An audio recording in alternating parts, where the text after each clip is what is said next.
Ladies and gentlemen, please welcome Amy Dresner. Yay, Amy, for me. welcome. Dave Holmes. Any relation to Sherlock or possibly John Holmes? No. You look exactly the same. You haven't aged at all. Thank you. Well, it hasn't been that long. It's not like it was in 1946. So what? You know, well, thank I'm you. I gonna be appreciate gay, it. man. Fuck. That's right. We have access to special creams and ointments and whatnot. We'll edit that chunk out. But I love your voice. You have a beautiful, beautiful speaking voice. Thank you. It's good. It's good for stand-up because it's not the kind of an annoying high like female voice, you know? Right. There's a lot of that going around. A lot of people mistake me for a man on the phone in the morning. I was on tour with some people and they knocked on the door and I was like, yeah, I'm sleeping. They're like, who the fuck is in there? Is that Johnny Cash? Jesus Christ. So it's low. I don't know. Maybe it's a thyroid disorder. So how long have you been at the comedy business?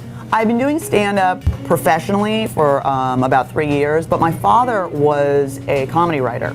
So I sort of grew up with Paul Reiser and Joan Rivers and Gary Shandling and all those guys around me. Those actual people, not records from them. But those guys. My dad was friends with them and traveled with them. So Good Lord. I've always been indoctrinated with comedic timing and that kind of stuff. So it came naturally to me. I didn't actually start doing it till a couple of years ago. Right. But I always knew I wanted to do it, even since I was a little girl when I was, 9 and was watching Richard Pryor. Everyone else wanted to be a ballerina and I wanted to be a black comedian. Of course. So. It was written in the stars for you, right? So yeah, I thought I wanted to write like my dad, and then I thought I wanted to do drugs, and I did that for about 10 years. That was interesting. Yeah, I woke up and I was like, hey, what am I going to do with my life? What are my life skills? And thought, well, dysfunctional relationships, drug problem, depression, comedian. Hello, yeah, of course. Sounds like a joke, but that really is the recipe. Absolutely. Yeah. Unless you've stayed up for 3 nights, like jacking off and crying, they don't even let you up at the Comedy Store. You know what I mean? That is why I've been bombing recently.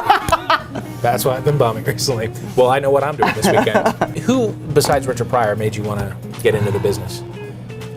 I loved Eddie Murphy, early Eddie Murphy, because I grew up in the 70s and 80s. Mm-hmm. Now I'm a huge fan of Bill Burr. I love Louis C.K. I think Louis C.K. is amazing. I was watching Sam Kinison. And, I mean, if you ever feel like nervous to do a bit, you watch Sam Kinison and he's talking about fucking dead people. Like, I don't need to back away from any material. Yelling about it. Yeah. Do you perform mostly around Los Angeles? Or yeah, I do. I do a lot of the clubs. I do Ice House and Comedy Store and the Improv and all that kind of stuff. And but I just started a national tour. I'm going on tour. I'm sober. I'm on tour with a sober transgendered person. Ooh. Ian Harvey, who was a woman and is now a man. I think I've heard of him. Who used to tour with Margaret Cho, and Felon O'Reilly, who has been arrested 73 times and all that kind of stuff. And they're both sober, and they put me on a tour with them called Laughs Without Liquor. And we're not like, yay, 12-step. It's not, I mean, he talks about taking a phone call from his mother during a bank heist. Right. And my stuff is really about being married to my fat husband and about my depression and drug problems and kind of stuff like that. So you don't have to be sober to get it. But getting drunk at one of your shows is not a thing to do. It's not be part of the viewing experience. No, I do all clubs about, drinking crowds and stuff like that. Right. So I really like to tell people what it's like from the inside of having a drug and drinking problem. Right. It's not like I'm part of the temperance movement or I'm like morally against drinking. It's like I love that shit. Right. And if I could do it and not crash my car, ruin my relationships, and carry my liver around on a dolly, like I would. You know that? Right. Fat guys aren't against cake; they love cake. Right. Like I want them to understand what it's about. Yeah. So. Were you performing when you were drinking and doing drugs or no? No. No. I did do spoken word in San Francisco when spoken word was cool in the 90s. And I was Maggie super... moment. Totally, right? Yeah. Super, super, super loaded during those periods.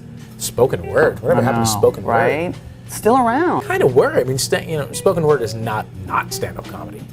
Bad spoken word is definitely funny.